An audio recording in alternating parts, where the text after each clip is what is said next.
Mazmur 91 ayat 1-16. Dalam lindungan Allah, orang yang duduk dalam lindungan yang maha tinggi dan bermalam dalam naungan yang maha kuasa akan berkata kepada Tuhan, tempat perlindunganku dan kubu pertahananku, Allahku yang kupercayai. Sungguh, dialah yang akan melepaskan engkau dari jerat penangkap burung, dari penyakit sampar yang busuk. Dengan kepaknya, ia akan menudungi engkau. Di bawah sayapnya, engkau akan berlindung. Kesetiaannya ialah perisai dan pagar tembok. Engkau tak usah takut terhadap kedahsyatan malam, terhadap panah yang terbang di waktu siang, terhadap penyakit sampar yang berjalan di dalam gelap, terhadap penyakit menular yang mengamuk di waktu petang. Walau 1.000 orang rebah di sisimu dan 10.000 di sebelah kananmu, tetapi itu tidak akan menimpamu. Engkau hanya menontonnya dengan matamu sendiri dan melihat pembalasan terhadap orang-orang fasik. Sebab Tuhan ialah tempat perlindunganmu, yang maha tinggi telah kau buat tempat perteduhanmu. Malapetaka tidak akan menimpa kamu, dan tulah tidak akan mendekat kepada kemahmu. Sebab malaikat-malaikatnya akan diperintahkannya kepadamu untuk menjaga engkau di segala jalanmu. Mereka akan menantang engkau di atas tangannya, supaya kakimu jangan terantuk kepada batu. Singa dan ular tedung akan kau langkahi. Engkau akan menginjak anak singa dan ular naga. Sungguh hatinya melekat kepadaku, maka aku akan meluputkannya. Aku akan membentenginya, sebab ia mengenal namaku. Bila ia berseru kepadaku, aku akan menjawab. Aku akan menyertai dia dalam kesesakan. Aku akan meluputkannya dan memuliakannya. Dengan panjang umur akan kukenyangkan dia, dan akan kuperlihatkan kepadanya keselamatan daripadaku.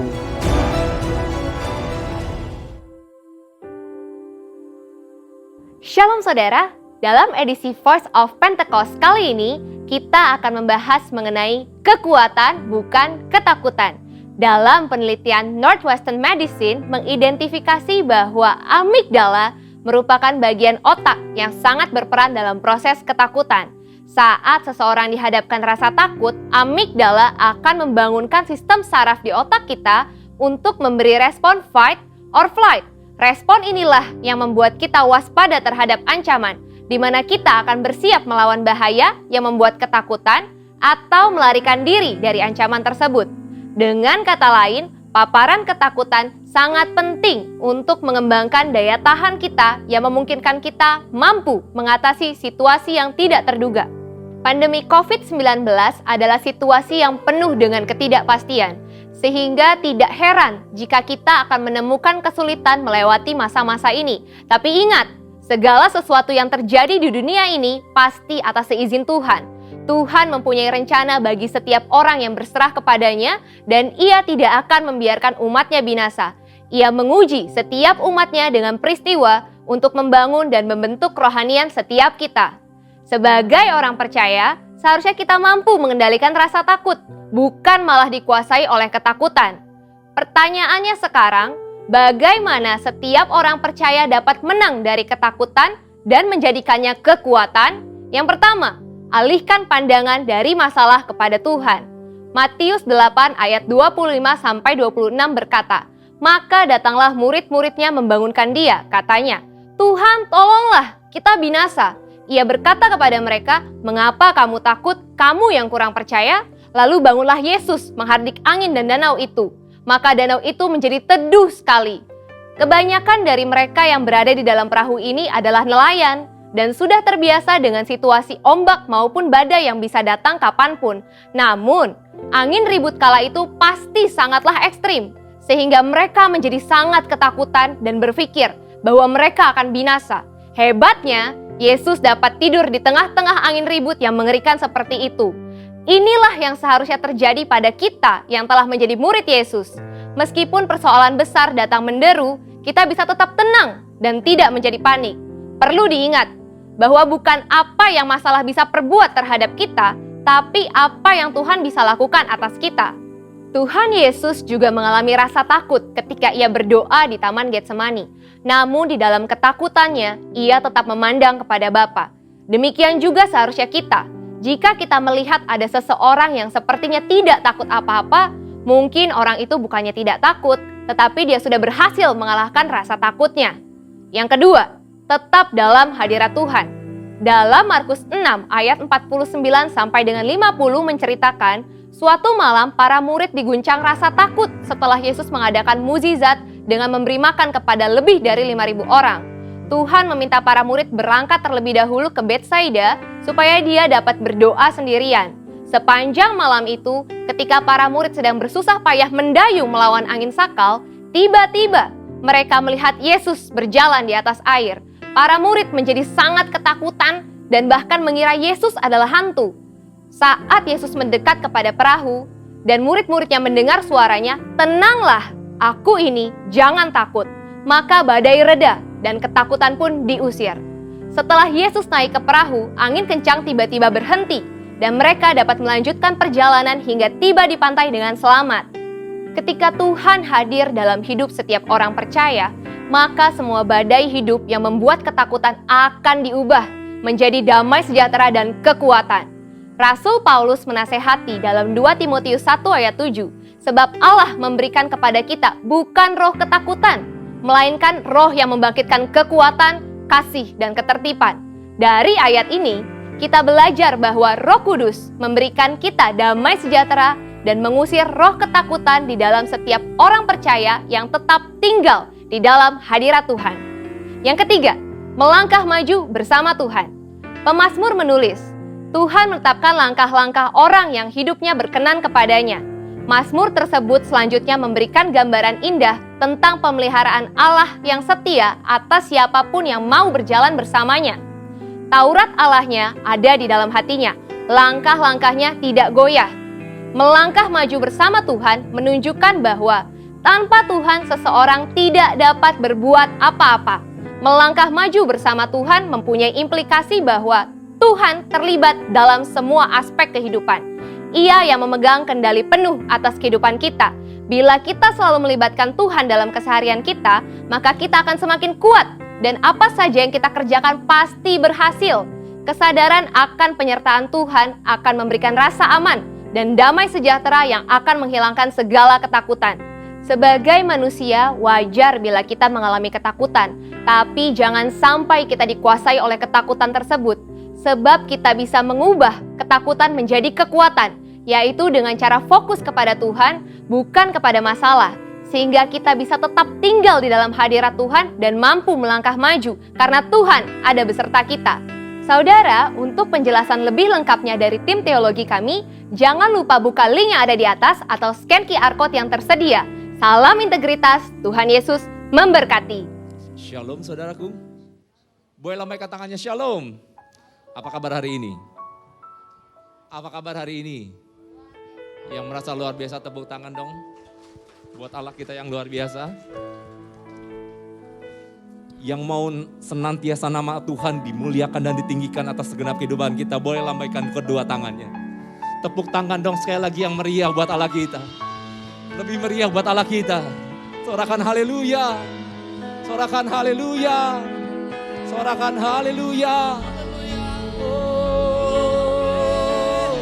Oh, Yesus. Yesus. Yesus.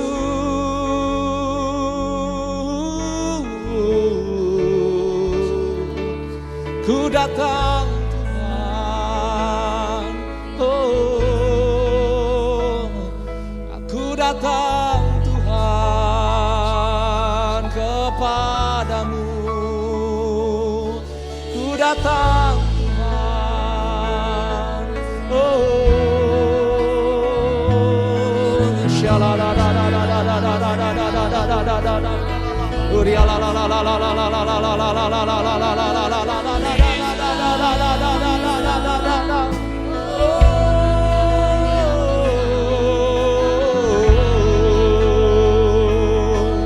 ku ambil Tuhan.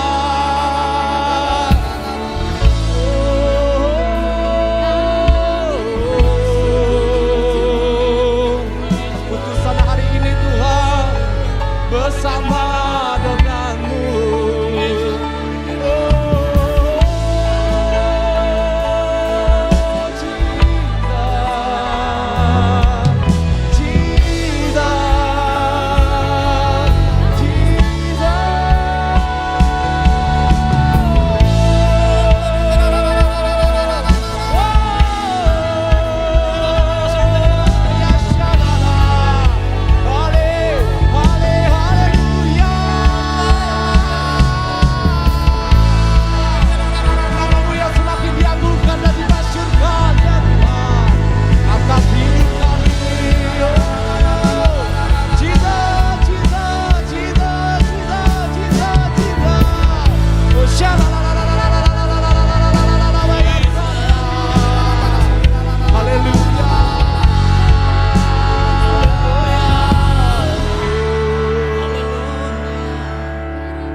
karabata karabaya tiki di.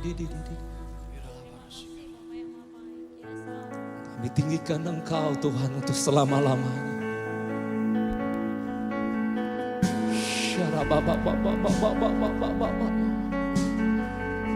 Kami pandang kekudusan-Mu yang maha mulia ya Tuhan. Oh Yesus, oh Yesus.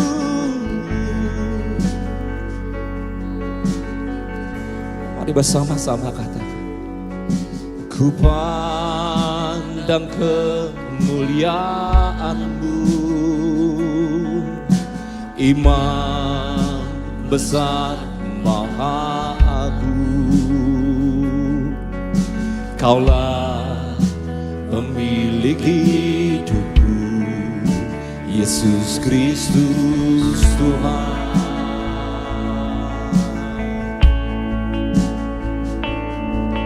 Sujud di depan tahta-Mu, taklukkan seluruh hidupku. Dalam tangan-Mu berlindung, Yesus Kristus Tuhan.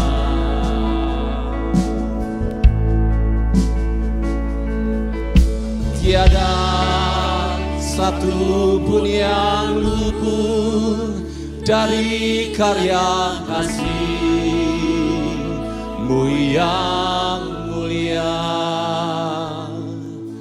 Bagi-Mu segala pujian, hormat, kemuliaan.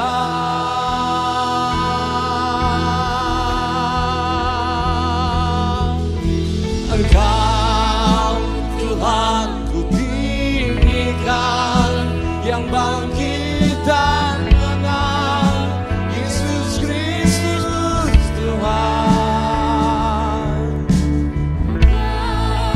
Mulia dan luhur, berkorban bagi-Mu.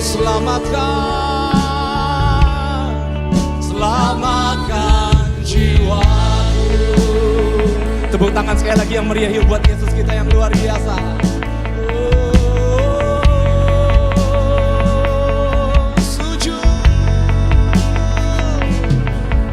Sujud di depan tahta-Mu,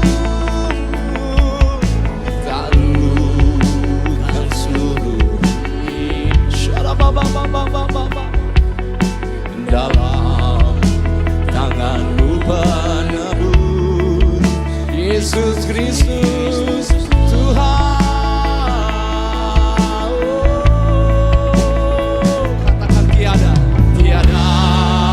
satu pun yang luput dari karya kasih-Mu yang mulia. Bagi-Mu segala pujian, hormat,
Kau yang layak Tuhan.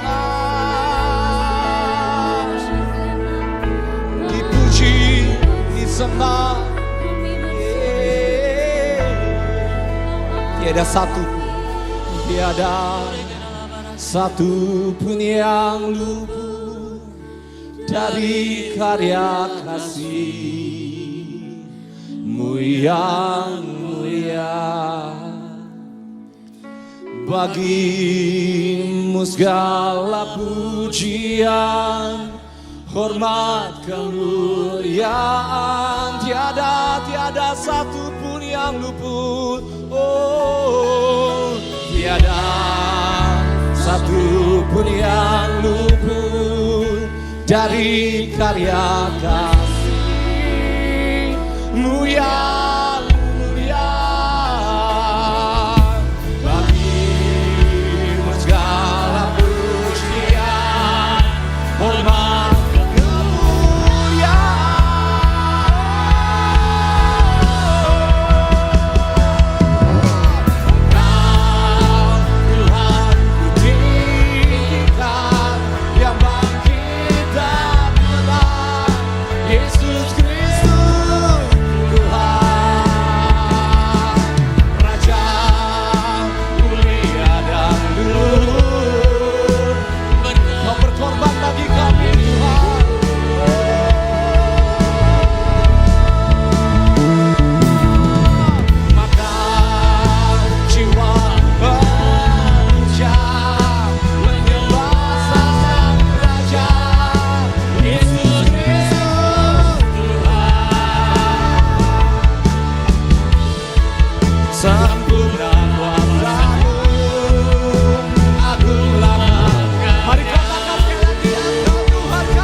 nikmati Tuhan di tempat ini.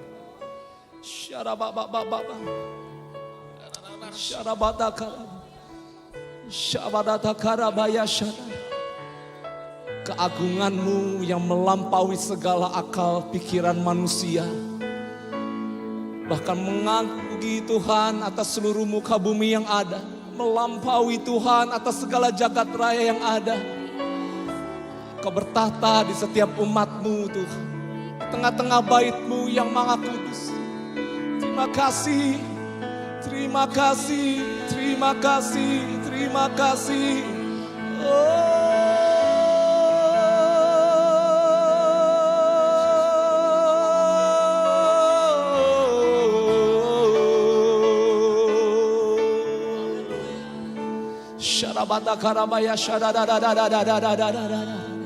Mari sekali lagi angkat kedua tangan.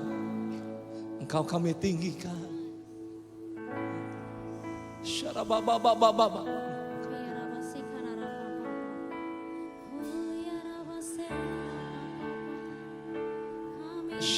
karabata karabaya syarabata karabaya shiridi bidaba baba baba baba baba baba. Mari sekali lagi angkat tanganmu dengan bangkit berdiri bersama-sama. Sekali lagi berikan tepuk tangan yang meriah buat Allah kita. Engkau Tuhan ku tinggikan, yang bangkit dan menang, Yesus Kristus Tuhan. Kau Raja mulia, berkorban bagiku. Mari angkat suara, angkat hati. Maka jiwaku memuja, menyembah Sang Raja, Yesus Kristus Tuhan. Ya Tuhan, semua kuasa-Mu agunglah karya. Mari sekali lagi berikan tepuk tangan yang meriah. Katakan engkau Tuhan ku tinggikan.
Tepuk tangan sekali lagi yang meriah buat anak kita.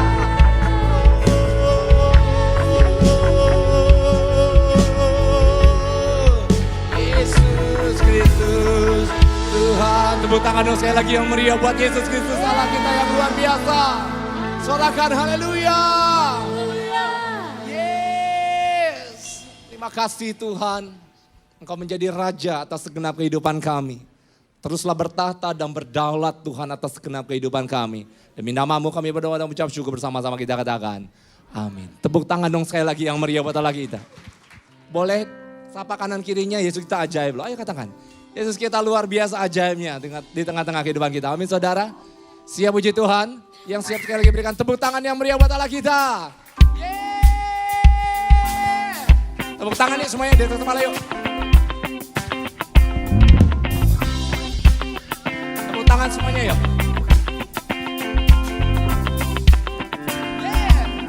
Yesus saja, Yesus saja, Tuhanku ajaib, pastinya ajaib bagiku.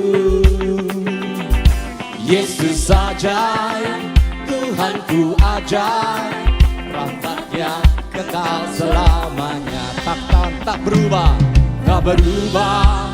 Kasih-Nya setiap hari bertambah indahnya, sampai bumi berlalu dan habislah ragaku.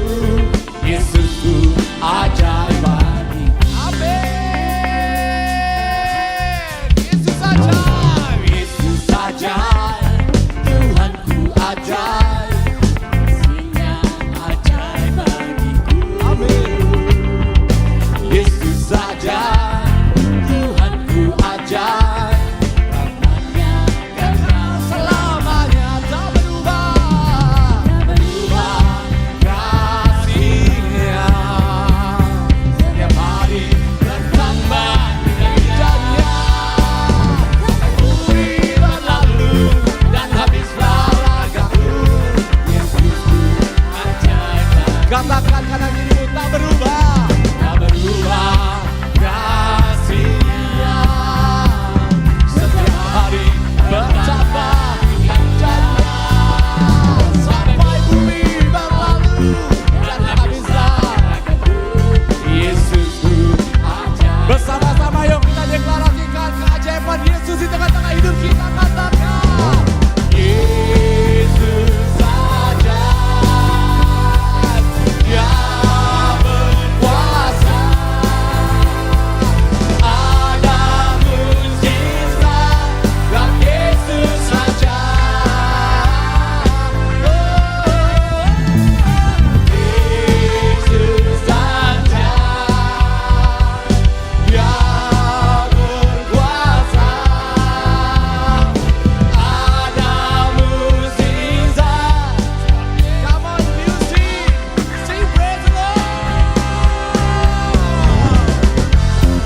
berubah kasih-Nya.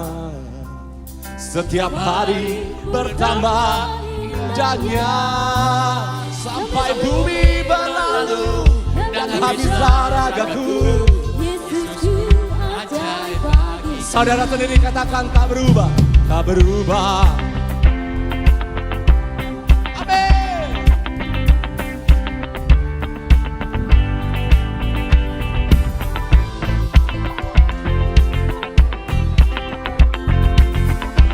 Bersama-sama katakan sampai bumi berlalu dan habislah ragaku. Yesusku ajaib, sing Yesus. Yesus ajaib, Dia berkuasa. Ada mukjizat sebab Yesus ajaib.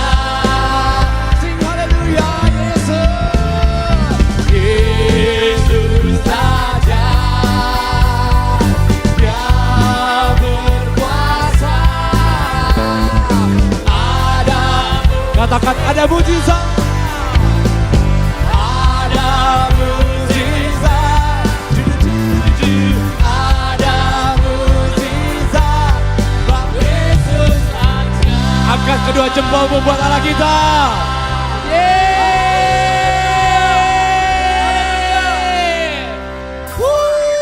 Tepuk tangannya sekali lagi yang meriah buat Allah kita, yuk. Makasih Tuhan.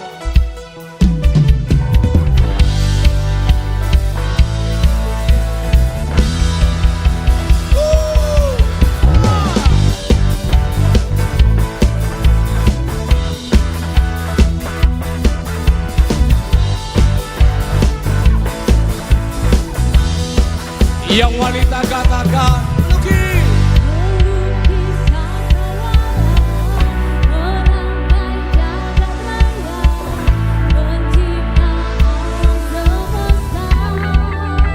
Ganti yang pria katakan, pemilik kehidupan yang sanggup menyelamatkan, Dialah jalan kebenaran. Bersama-sama angkat tangan.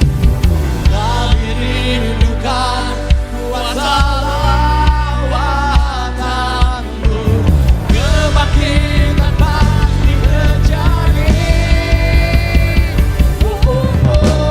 Datanglah dan bertata, Tuhan dan berkuasa.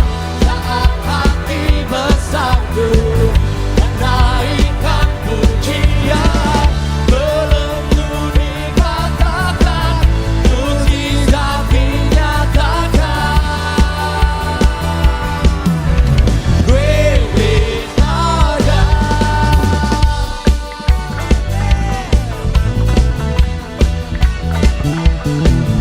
Thank you, Lord. Siap, pemilik kehidupan.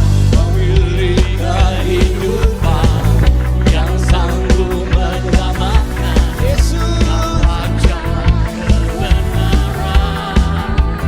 kami rindukan Tuhan, kami rindukan kuasa lawatan-Mu, kebangkitan pasti terjadi. Yo! Datanglah dan bertata, Tuhan dan berkuasa. Saat hati bersatu, menaikkan pujian, belenggu dikatakan,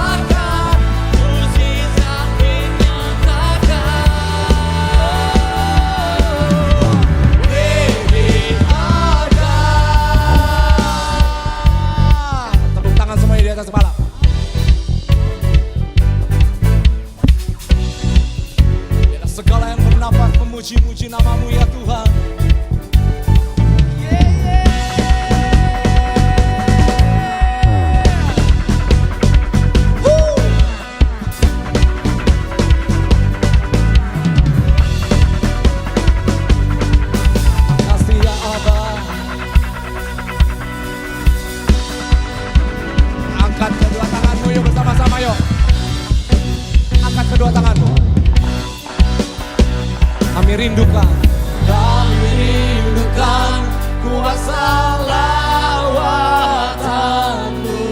Kebangkitan pasti terjadi.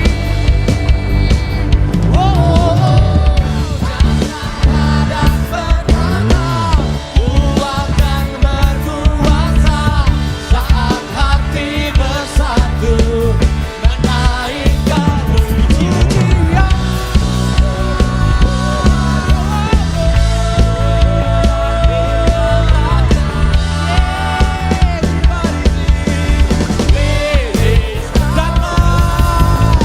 Datanglah dan bertata, ku akan berkuasa saat hati bersatu menaikkan puji-pujian. Puji dan dinyatakan, great is our God.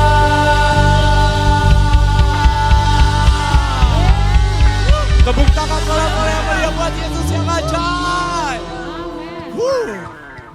Sebelum duduk, tengok kanan kiri aja, tengok kanan kiri aja. Katakan Yesus ajaib bagimu luar biasa. Ayo katakan.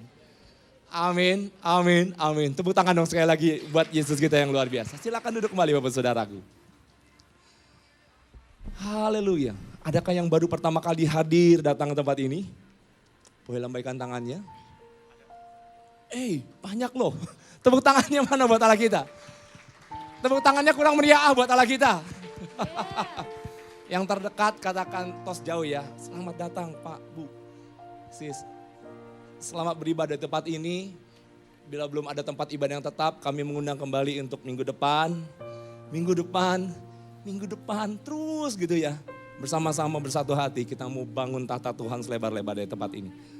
Dan jangan lupa bawa saudara-saudaranya juga untuk sama-sama beribadah di tempat ini. Saudara, tepuk tangan dong sekali lagi yang meriah buat Allah kita. Haleluya. Ada sebuah pujian yang mengatakan, tak kau ingat segala kesalahanku, bahkan pelanggaran-pelanggaranku di masa lalu. Kau datang dengan kasih dan anugerahmu, bahkan lari memeluk kita. Seperti Bapa yang kehilangan anaknya, dia lari setiap kehidupan kita untuk memeluk kita, menerima kita kembali menjadi ciptaan yang sempurna. Amin. Kita mau pelajari lagu ini bersama-sama.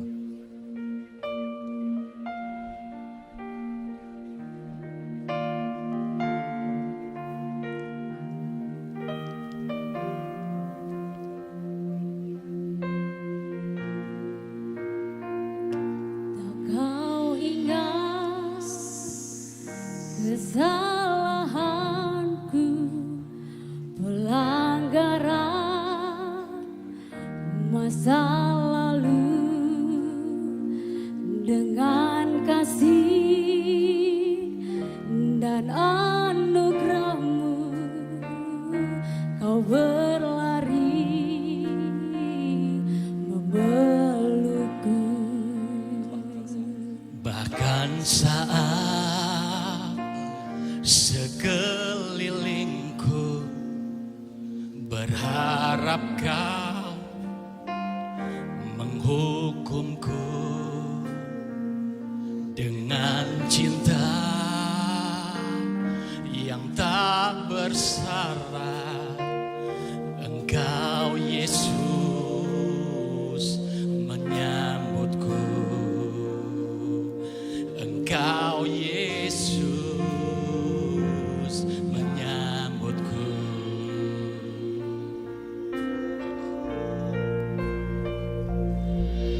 Dengan apa ku bandingkan kasih-Mu yang besar, yang telah rela dikorbankan bagiku yang hina. Tepuk tangan dong sekali lagi yang meriah buat Allah kita.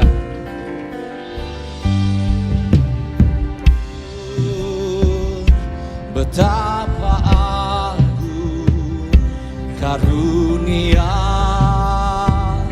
yang ku dapat, pengampunan yang kau berikan, lepaskanku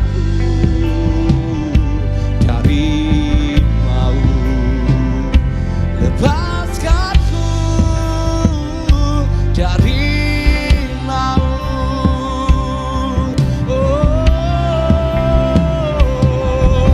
Dengan apa ku bandingkan kasih-Mu yang besar, yang telah rela dikorbankan untukku yang indah. Ku terima kehidupan karya-Mu yang besar. Kaulah Raja, Kaulah Tuhan bagiku selamanya.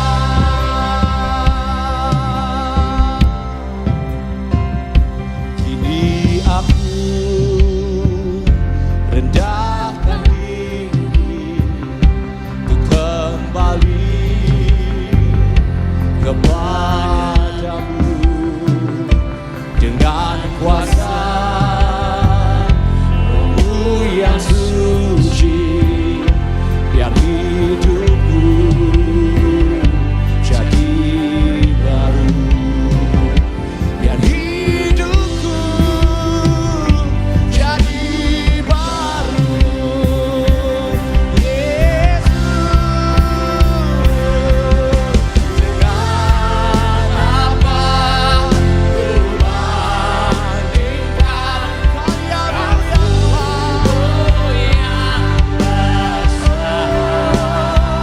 Yesus, rela dikorbankan untukku yang indah. Ku terima kehidupan karya-Mu yang besar. Kaulah Raja, Kaulah Tuhan. Mari dengan bangkit berdiri bersama-sama, tepuk tangan sekali lagi yang meriah bagi Allah kita. Dengan apa ku bandingkan Yesus,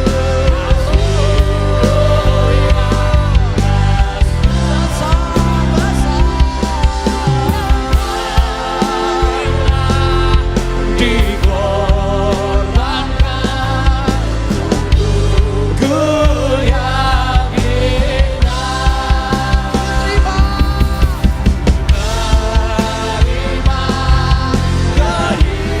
kehidupan karya-Mu yang besar. Raja, Kaulah Tuhan bagiku selamanya.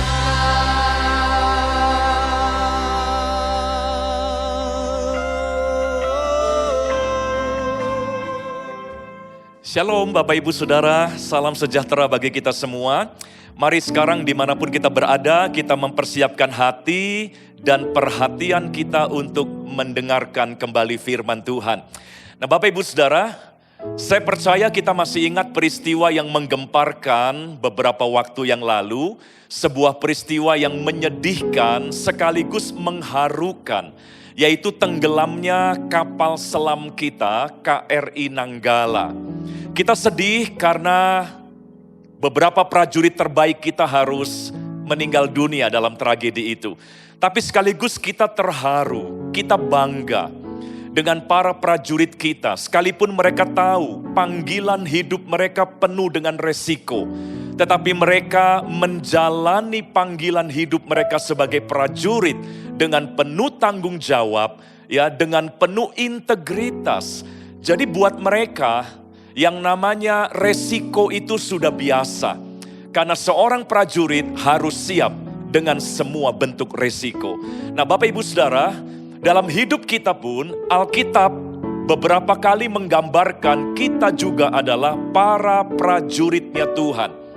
Nah, sebagai prajurit-prajurit Tuhan, maka kehidupan yang penuh dengan resiko ini adalah sesuatu yang seharusnya tidak lagi mengejutkan kita.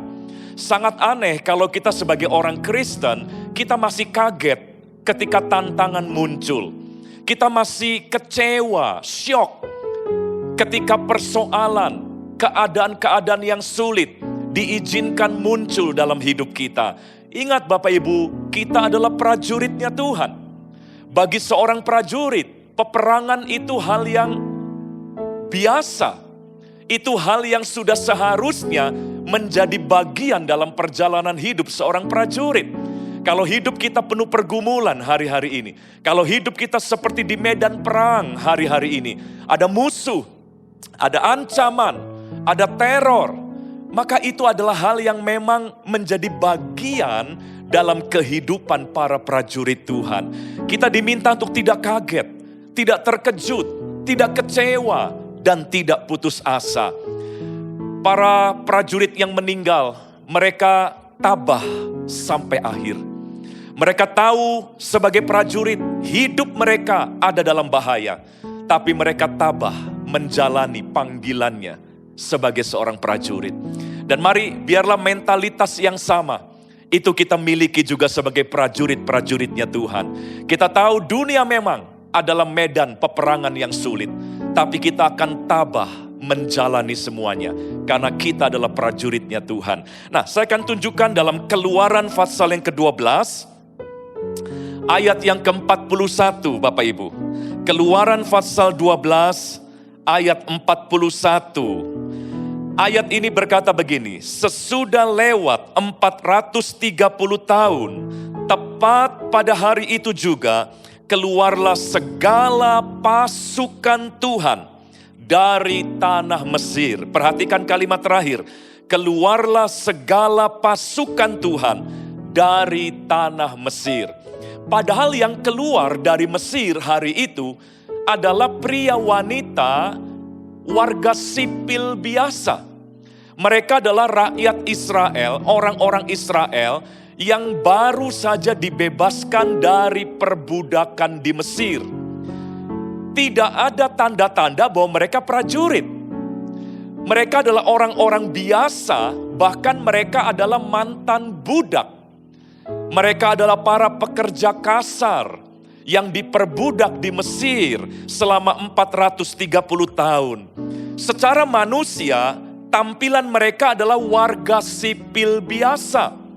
Mereka tidak bawa senjata, mereka tidak mengenakan seragam militer, mereka tidak menggunakan perlengkapan-perlengkapan militer. Tetapi kenapa Tuhan berkata dalam ayat ini, keluarlah segala pasukan Tuhan dari tanah Mesir.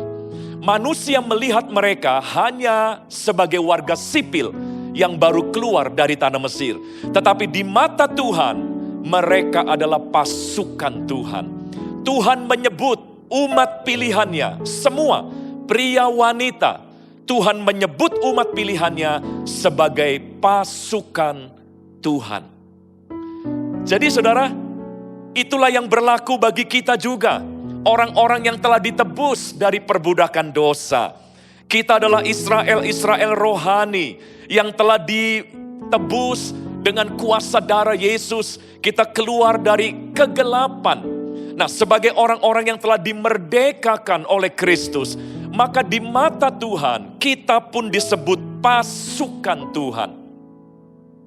Sekalipun kita adalah pengusaha, kita adalah karyawan misalnya, kita adalah pelajar, kita adalah pria wanita biasa dalam tanda kutip kita adalah warga sipil di mata orang lain. Tetapi di mata Tuhan, semua orang yang telah dibebaskan dari perbudakan disebut sebagai pasukan Tuhan. Bapak Ibu Saudara, jadi kita nggak bisa mengelak, bukan kita yang mau jadi prajurit Tuhan. Tapi Tuhan yang telah menentukan bahwa mau tidak mau, kita harus hidup sebagai pasukannya Tuhan. Kenapa saudara? Karena Tuhan tahu hidup ini adalah medan peperangan. Hidup ini bukan arena bermain, Bapak Ibu. Hidup ini bukan playing ground, tetapi hidup ini adalah battleground. Kenapa hidup ini disebut arena peperangan? Karena dalam hidup ini ada musuh yang tidak senang kalau kita bahagia, yang tidak senang kalau kita dalam keadaan baik. Dalam hidup ini sudah hadir sosok musuh yang selalu berusaha menghancurkan hidup kita. Itulah sebabnya karena kita punya musuh, maka hidup ini seperti medan perang bagi setiap kita. Nah, jadi tidak punya pilihan lain. Karena kita sudah ada di medan perang yang namanya kehidupan ini, maka kita harus menghadapi kehidupan ini dengan mentalitas seorang prajurit. Jangan memiliki mentalitas seorang wisatawan rohani. Bangsa Israel keluar dari Mesir, mereka berjalan menuju tanah perjanjian. Tuhan meminta mereka berjalan seperti para prajurit berjalan. Perjalanan mereka ke tempat perjanjian, ke tanah perjanjian, Tuhan minta dengan mental seorang prajurit, bukan mental seorang wisatawan. Tanpa sadar banyak kita sebagai orang Kristen menjalani hidup ini dengan mental seorang wisatawan. Kita sedang berwisata di dunia sebelum nanti kita sampai ke sorga. Seorang wisatawan hanya bisa menuntut semua harus serba nyaman, semua harus serba enak, semua harus serba indah. Saudara, perjalanan hidup kita adalah perjalanan peperangan, bukan perjalanan wisata. Perjalanan iman Kristen kita bukan perjalanan wisata. Jadi jangan punya mentalitas seorang wisatawan yang hanya menuntut semua harus serba enak, serba indah, serba baik, dan sebagainya. Itulah sebabnya Tuhan katakan, kamu prajuritku. Kamu bukan wisatawan sorgawi, kamu prajurit kerajaan sorga. Karena hidup ini adalah sekali lagi medan perang. Jadi mau gak mau kita harus hadapi dengan sikap seorang prajurit. Saya tunjukkan ayat yang lain, mungkin Bapak Ibu masih belum terlalu yakin ya. Mungkin Bapak Ibu perlu ayat lain untuk mengkonfirmasi. Oke, saya akan bagikan. Dalam Keluaran pasal yang ke-13, tadi pasal 12, kita sekarang lihat ayat yang lain dalam pasal yang ke-13, Keluaran, ayat yang ke-18. Ya, Keluaran pasal 13, ayat yang ke-18. Saya bacakan. Tetapi Allah menuntun bangsa itu berputar melalui jalan di padang gurun menuju laut Tebrau. Nah, perhatikan kalimat selanjutnya. Dengan siap sedia berperang, berjalanlah orang Israel dari tanah Mesir. Jadi dengan siap sedia berperang, berjalanlah orang Israel dari tanah Mesir. Saya akan kutip versi The Message Bible. Bahasa Inggris versi The Message Bible, kalimat terakhir yang tadi dalam bahasa Indonesia dikatakan dengan siap sedia berperang, berjalanlah orang Israel dari tanah Mesir, dikatakan dalam The Message Bible, and the Israelites left Egypt with military formation. Orang Israel meninggalkan Mesir dalam formasi militer. In military formation. Jadi Tuhan menuntun mereka berjalan seperti para prajurit berjalan. Mereka nggak boleh berjalan dengan gaya wisatawan, seenaknya. Ya, hanya mau yang nyaman-nyaman saja.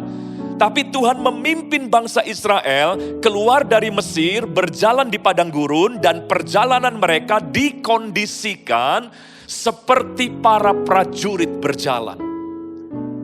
Itulah Tuhan terhadap umatnya. Maka hal yang sama juga Tuhan terhadap kita, umatnya di akhir zaman. Saudara, dalam perjalanan kita dari bumi ini nanti sampai ke sorga nanti, maka Tuhan minta kita menjalani hidup kita dengan format militer. Bukan dengan format wisatawan atau pelancong. Jadi Bapak Ibu Saudara, mau tidak mau kita adalah seorang prajurit. Jadi kalau ada tantangan, ada persoalan, seorang prajurit tidak akan mengeluh kalau dia harus berhadapan dengan tantangan. Sebab prajurit memang dihidupi untuk berhadapan dengan tantangan. Prajurit diperlengkapi, prajurit dibiayai segala kebutuhannya untuk mereka semua berhadapan dengan yang namanya peperangan dan tantangan. Nah saudara dan saya juga, ayo mari jangan kita gampang mengeluh dengan keadaan yang ada. Jangan kita gampang putus asa. Kita adalah prajuritnya Tuhan. Ya, kita harus siap dengan semua keadaan-keadaan yang merupakan tantangan dalam hidup kita. Nah, Bapak Ibu Saudara, Paulus berkali-kali mengingatkan kita juga bahwa kita adalah prajuritnya Tuhan. Ya, salah satunya adalah dalam 2 Timotius pasal yang kedua, ayat 3 sampai ayat yang keempat. 2 Timotius pasal yang kedua, ayat 3 sampai ayat yang keempat. Tadi kita lihat dari perjanjian lama, kitab Keluaran, bahwa Tuhan menghendaki umatnya berjalan seperti prajurit menjalani kehidupannya. Maka dalam perjanjian baru tetap tidak berubah. Lewat Rasul Paulus, kita melihat juga keinginan Tuhan yang sama, yaitu bahwa kita diminta menjalani hidup ini dengan mentalitas seorang prajurit. 2 Timotius 2 ayat 3 sampai dengan ayat yang keempat. Dikatakan, ikutlah menderita sebagai seorang prajurit yang baik dari Kristus Yesus. Ya, seorang prajurit yang sedang berjuang, tidak memusingkan dirinya dengan soal-soal penghidupannya, supaya dengan demikian ia berkenan kepada komandannya. Saya ulangi ya, Paulus mengajak ikutlah menderita sebagai seorang prajurit yang baik dari Kristus Yesus. Jadi penderitaan itu hal yang biasa bagi para prajurit Tuhan. Bapak Ibu Saudara, makanya kita jangan terhanyut ya dengan pengajaran-pengajaran yang hanya mempersiapkan untuk kita diberkati, sukses, kaya, hidup berkelimpahan dan sebagainya. Tidak salah, tetapi tidak seimbang kalau kita tidak ingatkan juga agar semua umat Tuhan untuk menyadari bahwa dirinya adalah prajurit, di mana harus siap menderita sebagai seorang prajurit, tidak memusingkan ya dirinya dengan soal-soal penghidupan. Masih banyak kita dibuat pusing dengan hal-hal kehidupan kita. Ya, tetapi mari ya hari ini kita tumbuhkan kembali mentalitas prajurit kita. Bapak Ibu Saudara, penderitaan bukanlah aib. Penderitaan bukanlah kehinaan bagi seorang prajurit. Saya beberapa kali menyaksikan acara Veteran Days di Amerika. Ya, karena saya senang dengan dunia militer juga. Di Amerika ada hari libur khusus di mana mereka memperingati dan menghormati para veteran perang mereka. Baik para veteran perang dunia kedua kalau masih ada yang hidup, atau para veteran perang dari perang Vietnam, perang Irak, ya, perang Timur Tengah dan sebagainya.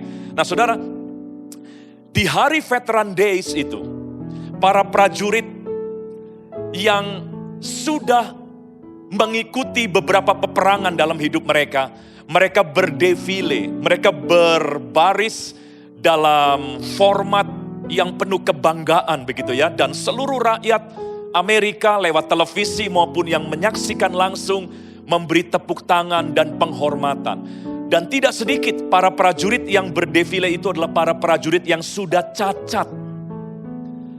Beberapa di antara mereka harus didorong di kursi roda. Beberapa di antara mereka harus berjalan dengan tongkat karena satu kakinya sudah diamputasi. Ya, beberapa di antara mereka memang tidak cacat tetapi sudah sangat tua dan sudah lemah sekali badannya. Tetapi tidak pernah mereka berjalan dengan rasa malu. Sekalipun kondisi mereka cacat, tapi mereka berdefile dengan bangga. Dan rakyat Amerika memberikan penghormatan kepada mereka. Kenapa mereka tidak malu?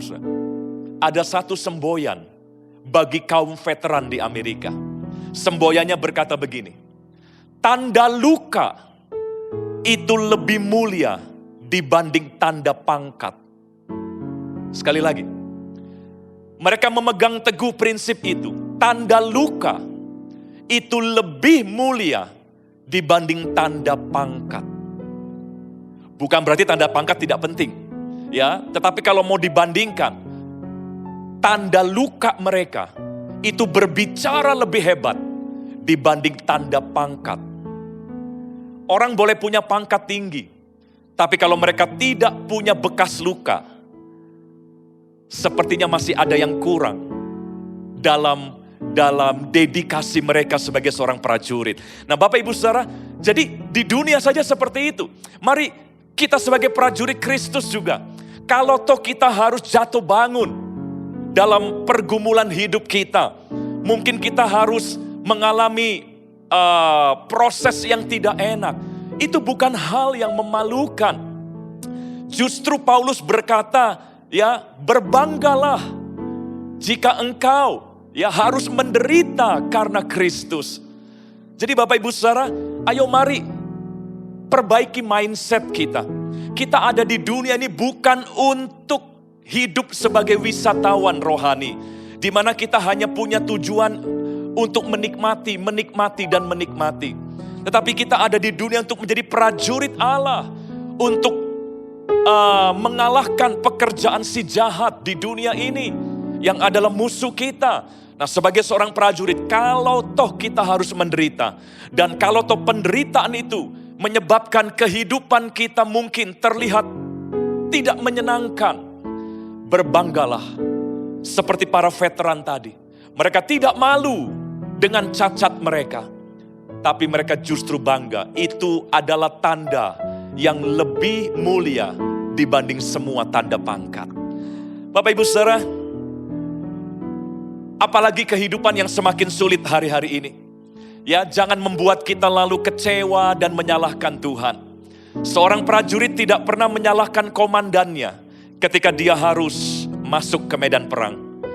Justru prajurit yang sejati justru meminta untuk segera dikirim ke medan perang. Bapak Ibu Saudara, mereka tidak menghindar, tapi justru mereka berharap agar dirinya segera dikirim ke medan perang. Karena mereka tahu panggilan hidup mereka. Nah, saudaraku, dalam Mazmur saya tunjukkan ayat yang lain. Mazmur 144 ayat yang pertama. Mazmur 144 ayat yang pertama. Ini tulisan Daud. Daud adalah seorang prajurit Israel. Ya, dia seorang pejuang yang luar biasa. Dan dia mau tuliskan sesuatu yang berhubungan dengan yang namanya perjuangan atau peperangan. Di ayat yang pertama dari Mazmur 144 dikatakan, dari Daud, terpujilah Tuhan, gunung batuku, yang mengajar tanganku untuk bertempur dan jari-jariku untuk berperang. Terpujilah Tuhan. Karena Tuhan akan mengajar kita untuk bertempur dan berperang. Jadi Daud tidak kecewa. Loh, kok kita disuruh perang? Kok kita dilatih untuk perang? Daud tidak berkata, kok Tuhan ya memaksa kita untuk bertempur dan berperang. Kenapa Daud justru berkata, terpujilah Tuhan? Karena dia mengerti, semua umat Allah harus punya mental seorang prajurit. Dan prajurit harus mau dilatih berperang. Prajurit harus mau ditempa untuk bisa bertempur dengan baik. Latihan dan tempaan itu tentu gak enak. Ya, selaku pembentukan dan proses menjadi seorang prajurit itu gak enak. Para wisatawan tentu akan menolak. Kalau kita mentalnya mental wisatawan rohani, kita akan marah. Kok ikut Tuhan gak enak? Kok ikut Tuhan malah tambah susah, tambah repot, dan sebagainya. Mereka gak mungkin berkata terpujilah Tuhan kalau ada peperangan. Tapi Daud menyadari, dan Daud ingin berbagi kebenaran ini kepada setiap pembaca mazmurnya. Kita diajak oleh Daud untuk sama-sama berkata, terpujilah Tuhan. Kalau kita harus bertempur, terpujilah Tuhan. Kalau kita harus dilatih untuk berperang, kita berani berkata, terpujilah Tuhan. Karena hanya dengan cara seperti itu, kita bisa memenangkan kehidupan kita. Saudaraku, itulah sebabnya izinkan Tuhan melatih kita sebagai para prajurit. Izinkan Tuhan mendisiplin kita.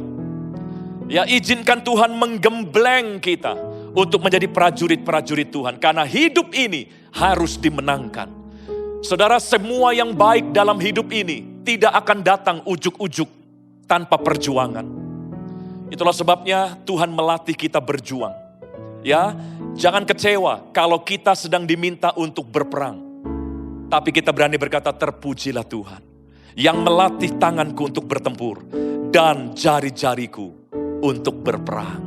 Saya akan tutup dengan sebuah ilustrasi, Bapak Ibu ya. Bapak Ibu tahu negara Israel yang sekarang. Itu negara yang kecil dan kita tahu dalam sejarah berdirinya Republik Israel itu sempat diwarnai dengan banyak peperangan. Mereka dikeroyok oleh banyak negara Arab yang jauh lebih besar dan lebih banyak pasukannya. Tetapi selalu bangsa Israel menang. Selalu negara Israel menang. Sekalipun jumlah penduduknya, prajuritnya jauh lebih sedikit dibanding semua yang mengepungnya pada waktu itu. Nah, salah satu rahasianya, ini salah satu saja ya. Pemerintah Israel itu punya hukum wajib militer.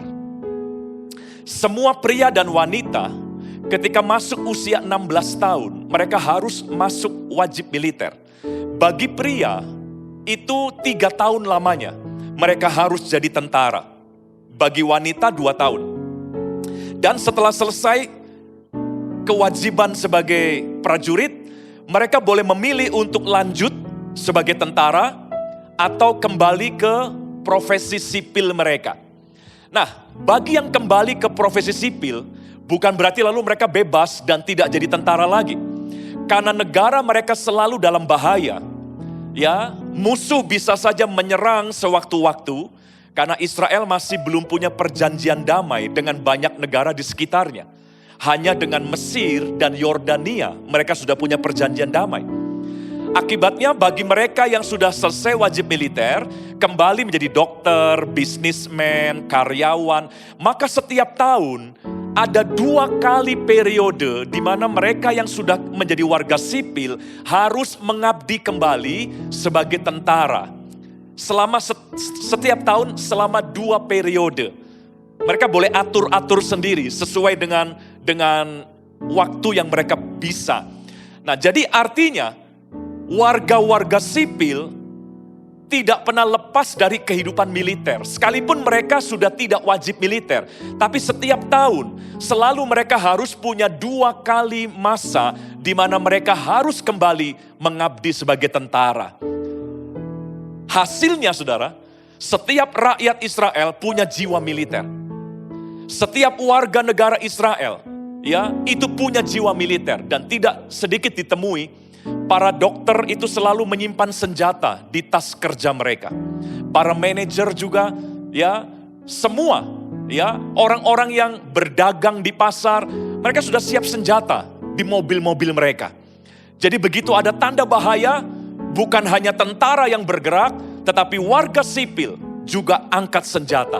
Dan mereka tidak kesulitan karena mereka memang pernah jadi tentara semua.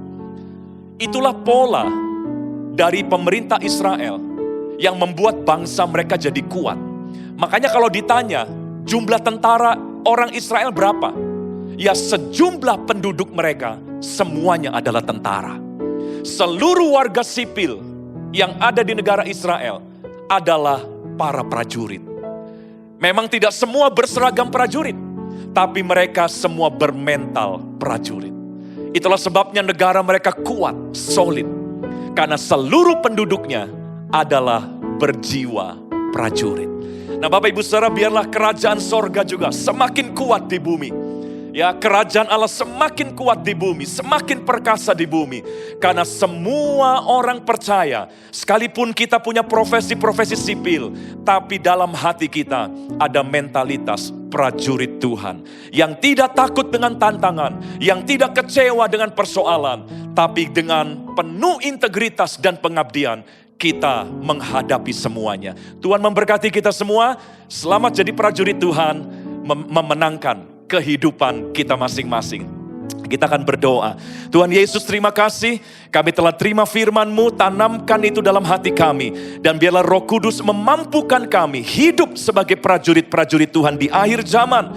Prajurit-prajurit yang gagah perkasa, bukan yang lembek. Bukan orang-orang Kristen yang lembek, yang gampang kecewa, gampang marah, gampang putus asa. Tapi menjadi prajurit Tuhan yang gagah perkasa. Dimanapun umat-Mu berada, Tuhan memberkati berlimpah-limpah. Deklarasi Pentakosta ketiga. 1. Pencurahan Roh Kudus yang dahsyat di zaman now. 2. Penuaian jiwa yang terbesar dan terakhir. 3. Bangkitnya generasi Yeremia, penuh Roh Kudus, cinta Tuhan Yesus, tidak kompromi dengan dosa, dan akan bergerak memenangkan banyak jiwa. 4. Dari Indonesia ke bangsa-bangsa, dari timur ke barat, dan akan kembali ke Yerusalem. 5. Kuasa untuk menyelesaikan amanat agung Tuhan Yesus. Haleluya! Haleluya! Haleluya! Saudara, mari kita angkat kedua tangan kita, biar berkat kasih karunia dari Allah Bapa, penyertaan anak yang tunggal, Yesus Kristus, dan Roh Kudus Tuhan. Kami mengandalkan Tuhan, bukan informasi yang akan menghancurkan dan tidak mengandalkan Tuhan. Kami akan menjaga hidup kami sebaik mungkin, dan kami akan bermimpi kembali mengandalkan Tuhan. Di dalam nama Tuhan Yesus, Immanuel menyertai kami. Semua yang percaya berkata, Amin.